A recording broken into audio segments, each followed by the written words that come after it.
వీక్షకులందరికీ నమస్కారం. మార్చి నెలలో ద్వాదశ రాశుల వారికి ఏ విధమైనటువంటి ఫలితాలు కలగబోతున్నాయో ఈ వీడియో ద్వారా తెలుసుకునేటువంటి ప్రయత్నం చేద్దాం. క్రోధీనామ సంవత్సరంలో చిట్ట చివరి మాసం ఈ మార్చి నెల. ఈ పాల్గొన మాసంలో గ్రహ సంపత్తిని గనక మనం పరిశీలనం చేస్తే గురుడు వృషభ రాశి యందు సంచారం చేస్తూ ఉన్నారు. మిథునమందు కుజుని యొక్క సంచారము కొనసాగుతూ ఉన్నది. కన్యారాశి యందు కేతుగ్రహం సంచారాన్ని ఆయన కొనసాగిస్తూ ఉన్నారు. అలాగే ఈ నెల మార్చి 15వ తారీఖు వరకు కూడా కుంభరాశి యందు రవి శనేశ్వరుడితో కలిపి సంచారం చేస్తూ 15వ తారీఖు నాడు మీనరాశిలోకి రవి యొక్క ప్రవేశం అనేటువంటిది జరగబోతూ ఉన్నది. అలాగే ఈ మాసం చివరిలో 29వ తారీఖున శనేశ్వరుడు తన యొక్క స్వక్షేత్రమైనటువంటి కుంభరాశిని వదిలిపెట్టి మీనరాశిలోకి ఆయన యొక్క సంచారాన్ని ప్రారంభం చేస్తారు. అప్పటికే మీనరాశిలో రాహువు, బుధుడు, శుక్రగ్రహాలు మీనరాశిలోని ఈ మాసం ప్రారంభం నుండి తమ యొక్క సంచారాన్ని కొనసాగిస్తూ ఉన్నటువంటి తరుణంలో రవి, శనేశ్వరుడు అలాగే చంద్రుడితోటి కలుపుకొని మీనరాశి యందు ఈ మాసం చివరిలో అనగా 29వ తారీఖు లగాయితూ ఒక 2.5 రోజుల పాటు షష్టగ్రహ కూటమి అనేటువంటిది జరగబోతూ ఉన్నది. ఒక 2.5 రోజుల తర్వాత అనగా ఏప్రిల్ 1వ తారీఖు నుండి చంద్రుడు మారిపోవడంతో ఈ షష్టగ్రహ కూటమి వల్ల పంచగ్రహ కూటమి కింద తగ్గుతుంది. ఆ తదుపరి కొన్ని రోజులకి శుక్రుని యొక్క మార్పుతోటి 4 గ్రహాల యొక్క కూటమిగా ఉంటుంది. ఆ తర్వాత దాదాపుగా మీనరాశిలో శని రవులు మాత్రమే మిగులుతారు ఈ మాసం చివరికి, అలాగే ఈ మే నెల వచ్చేసరికి. అయితే ఈ షష్టగ్రహ కూటమికి సంబంధించిన వీడియోలు ఆల్రెడీ మనం చేయడం జరిగింది. ఇప్పుడు ప్రత్యేకించి ఈ మార్చి నెలలో ఈ ద్వాదశ రాశుల వారికి మరి ఇటు రవి కానీ శనేశ్వరుని యొక్క మార్పు కానీ తీవ్రమైనటువంటి ప్రభావాన్ని చూపించేటువంటి ఈ నెలలో ద్వాదశ రాశుల వారికి ఏ విధమైనటువంటి ఫలితాలు కలగబోతున్నాయో మనం ఇప్పుడు ఈ వీడియో ద్వారా క్లుప్తంగా తెలుసుకుందాం. తులారాశి వారికి మార్చి నెల శుభ ఫలితాలను ఇవ్వబోతూ ఉన్నది. దాదాపుగా 5-6 సంవత్సరాల తర్వాత శనేశ్వరుని యొక్క ఆనుకూల్యత ఈ మాసం చివరి నుండే ఉండబోతూ ఉన్నది. అలాగే షష్ఠస్థానముందు రాహువు కానీ బుధుడు కానీ యోగించేటువంటి అత్యంత శుభకాలంగా ఈ మార్చి నెలను చెప్పుకోవచ్చును. అలాగే 15వ తారీఖు లగాయితూ షష్ఠస్థానముందు రవిగ్రహం యొక్క సంచారం కూడా ఈ రాశి వారికి అనుకోని విధంగా శుభ ఫలితాలను ఇస్తూ ఉన్నది. ప్రత్యేకించి ఎక్కువగా ఈ గ్రహాలన్నీ కూడా 6వ స్థానంలో కూడుకొని ఉండడం, రాహు, రవి, శనేశ్వరులు షష్ఠస్థాన స్థిత ఫలితాన్ని ఇస్తూ ఉండడం వల్ల యోగ్యమైనటువంటి ఫలితాలను వీరు అనుభవించబోతూ ఉన్నారు.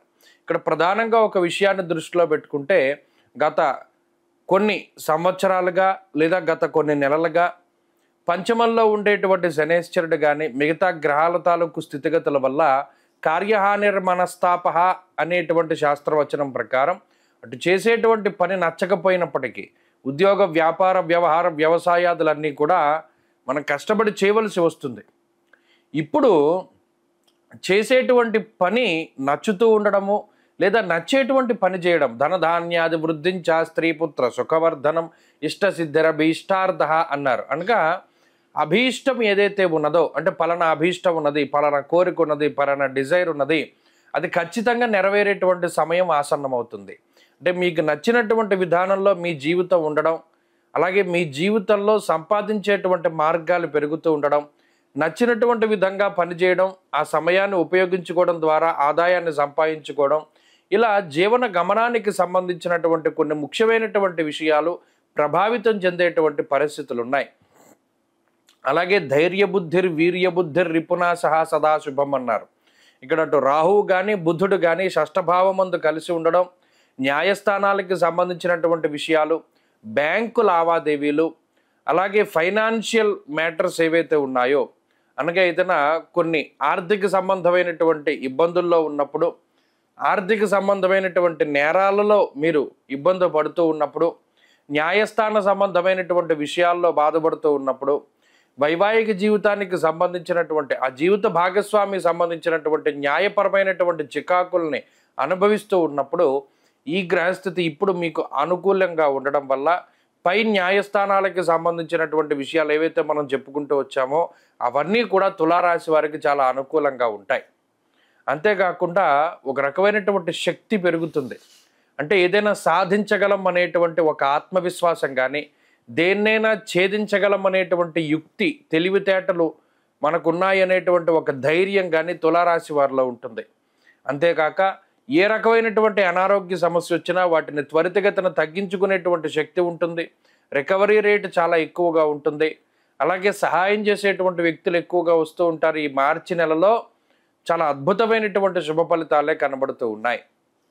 అంతేకాకుండా ఈ మార్చి నెలలో ఉండేటువంటి పరిస్థితులు ముఖ్యంగా ఏదైనా ఒక గొప్ప అవకాశాలు వస్తూ ఉండడం, అనుకోని విధంగా కొన్ని ఆఫర్లు మీ చేతిలో ఉండడం, అలాగే పై అధికారులతోటి సఖ్యత ఉండడం, కుటుంబ సభ్యుల యొక్క సహకారం ఉండడం ఇత్యాది విషయాలు అన్నీ కూడా చాలా అనుకూలంగా కనబడుతూ ఉన్నాయి.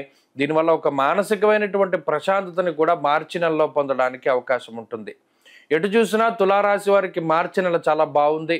విదేశీయానానికి కానీ, విదేశాల్లో ఉన్నటువంటి వారికి కానీ, విద్యా ఉద్యోగ వ్యాపార పరిస్థితులు కానీ అన్నీ కూడా చాలా సానుకూలంగా కనబడుతూ ఉన్నాయి.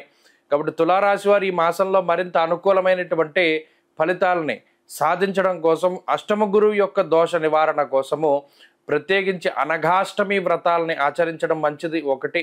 2 శ్రీ గురు దత్తాత్రేయ స్వామి వారి యొక్క ఆరాధన, స్తోత్ర పారాయణ, సిద్ధమంగళ స్తోత్రాన్ని కానీ, శ్రీ గురు చరిత్రని కానీ పారాయణ చేస్తూ ఉండడం, దత్తక్షేత్ర సందర్శనం చేయడం అనేటువంటిది చెప్పదగినటువంటి సూచన.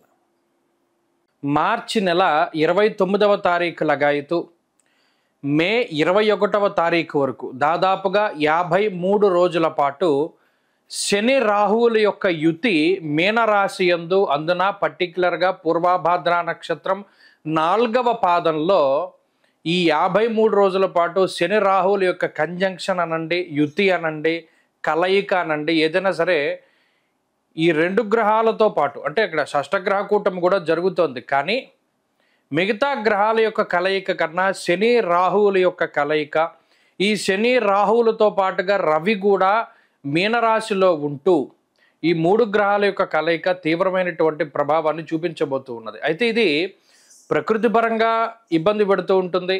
ఈ షష్టగ్రహ కూటమి వల్ల ప్రకృతి పరంగా వచ్చేటువంటి విపత్తుల గురించి మనం ఆల్రెడీ ఒక వీడియో చేశాం, అది డిస్క్రిప్షన్లో ఉంది. అయితే ఇప్పుడు చేస్తున్నటువంటి ఈ వీడియో ప్రత్యేకించి ద్వాదశ రాశుల వారికి శని రాహువుల యొక్క యుతి వల్ల వచ్చేటువంటి విపరీతమైనటువంటి ఫలితాలు ఏమిటి, ఇందులో కొంతమంది విపరీతంగా లాభపడేటువంటి సందర్భాలు ఉన్నాయి. ప్రత్యేకించి శని రాహువులు కలిసి యోగిస్తే ఓవర్ నైట్ స్టార్స్ అని చేస్తారు ఆ 2 గ్రహాలు కూడా.